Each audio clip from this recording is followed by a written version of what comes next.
শ্রেষ্ঠ একটা ধনী দেশ হিসেবে আফগানিস্তান পরিণত হবে 10 বছরের ব্যবধানে। মার্কিন প্রতিরক্ষা বিভাগের জরিপ বলছে যেই পরিমাণ আল্লাহ রাব্বুল আলামিন খনিজ সম্পদ শুধুমাত্র কেবলমাত্র আফগানিস্তানের মাটির নিচে দিয়েছে, এর পরিমাণ দাঁড়াবে 15,000 বিলিয়ন মার্কিন ডলার। অল্প সময়ের ব্যবধানে ইমারত ইসলামী সারা পৃথিবীকে তাক লাগিয়ে দিয়েছে।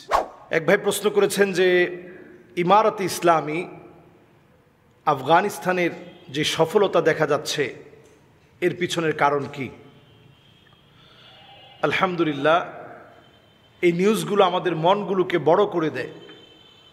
আফগানিস্তানের যে সফলতা, যে মানুষগুলোকে একসময় জঙ্গি বলা হতো, যে মানুষগুলোকে একসময় সারা পৃথিবীর মানুষের হৃদয়ে ভীতির কারণ বানানো হতো, এই মানুষগুলোকে আল্লাহ রাব্বুল আলামিন কি পরিমাণ পছন্দ করে প্রতিষ্ঠিত করেছেন। আজকে আমেরিকার মতো দেশ, যুক্তরাষ্ট্র তাদের মার্কিন প্রতিরক্ষা বিভাগ জরিপ করে বলছে, একটু চিন্তা করেন, এই তথ্য আমি আপনি না, মার্কিন প্রতিরক্ষা বিভাগের জরিপ বলছে যেই পরিমাণ আল্লাহ রাব্বুল আলামিন খনিজ সম্পদ শুধুমাত্র কেবলমাত্র আফগানিস্তানের মাটির নিচে দিয়েছে, এর পরিমাণ দাঁড়াবে 15,000 বিলিয়ন মার্কিন ডলার। সুবহানাল্লাহ, 15,000 বিলিয়ন মার্কিন ডলার শুধুমাত্র আল্লাহ রাব্বুল আলামিন তাদের মাটির নিচে যে খনিগুলো দিয়েছে। এবং এই খনিগুলো যদি 10 বছরের ভিতরে তারা উত্তোলন করতে পারে, আগামী দিনে সারা পৃথিবীর শ্রেষ্ঠ একটা ধনী দেশ হিসেবে আফগানিস্তান পরিণত হবে 10 বছরের ব্যবধানে। এমন কি বলছে যে বর্তমান সৌদি আরব, দুবাই, কুয়েত, কাতার এদেরকে ছাড়িয়ে যেতে পারে। এবং সারা পৃথিবীর একটা চালিকা শক্তি আল্লাহ রাব্বুল আলামিন আফগানিস্তানকে দিয়েছে লিথিয়ামের মতো মহামূল্যবান খনিজ সম্পদের মধ্য দিয়ে। লিথিয়াম আগামীর পৃথিবীকে লিড করবে, আগামীর পৃথিবীকে লিড করবে লিথিয়াম। দিন দিন তেলের দাম বেড়ে যাচ্ছে। লিথিয়াম আগামীর পৃথিবীতে যে চার্জে চলা গাড়িগুলো আসতেছে, ব্যাটারি চালিত যে গাড়িগুলো আসছে, এই ব্যাটারি চালিত গাড়িগুলো লিথিয়াম দিয়ে চলবে। এই খনিজ সম্পদ আল্লাহ রাব্বুল আলামিন আফগানিস্তানকে আল্লাহ তাআলা দান করেছেন।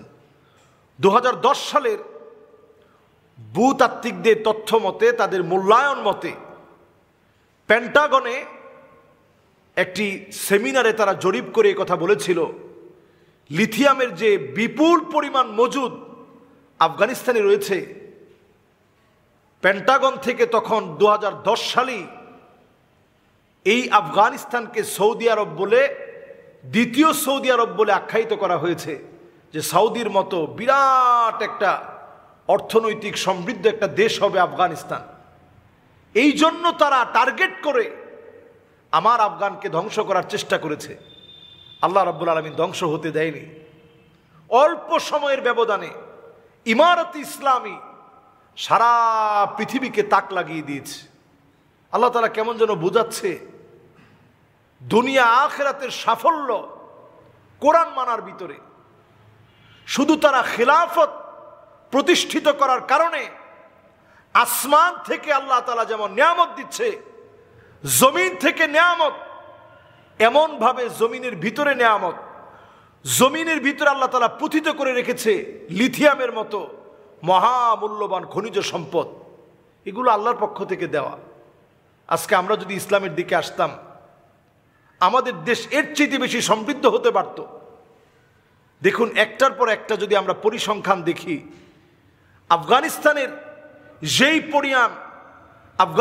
যেই পরিমাণ লিথিয়াম খনিজ সম্পদ রয়েছে, বর্তমান গবেষকরা অবাক হয়ে যাচ্ছে।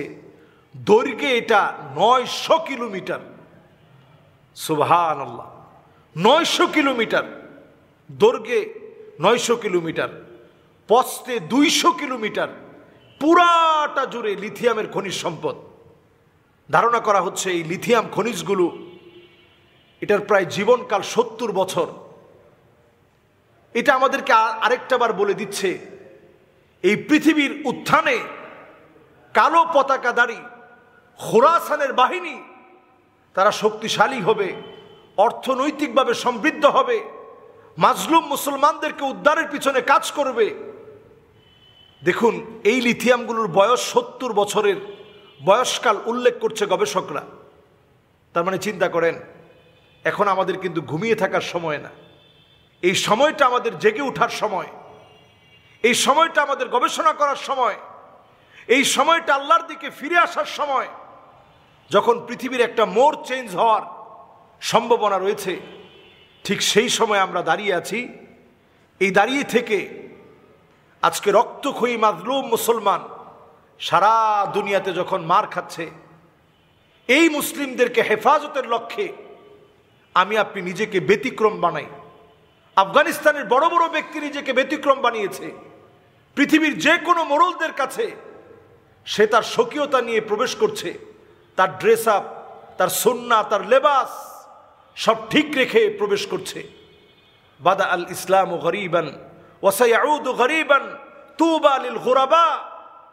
ইসলাম বিজয়ী হয়েছে ব্যতিক্রমদেরকে দিয়ে, আবার ব্যতিক্রমদেরকে দিয়ে ইসলাম বিজয়ী হবে।